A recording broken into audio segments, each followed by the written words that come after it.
The overall goals of this study are first to provide an efficient method for quantifying and describing spatial patterns of soil erosion and deposition at field scales, and second, to test a conceptual model relating these patterns to near-surface soil carbonates.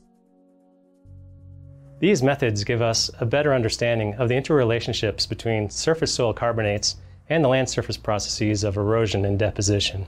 The main advantages of these techniques are the accurate detection of changes in soil surface elevation over time and the rapid analysis of soil carbonates over many soil samples. We first had the idea for this research after updating the digital elevation maps. A map of the elevation differences showed clear patterns of erosion and deposition, and we wanted to look at how that related to carbonate concentrations.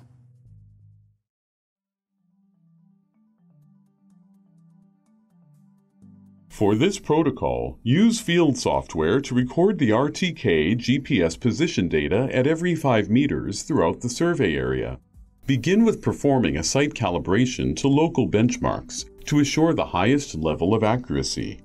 A local site calibration for the area to be surveyed provides the necessary horizontal and vertical control for this GPS method. This ensures the centimeter level accuracy needed to detect small elevation changes. For efficient data collection, mount a rover GPS antenna at a fixed height above the ground on a vehicle.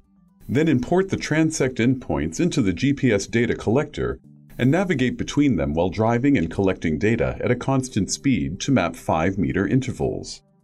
Additionally, have a vehicle-mounted hydraulic soil coring machine and use a sampling tube of desired soil core diameter to extract cores at locations identified.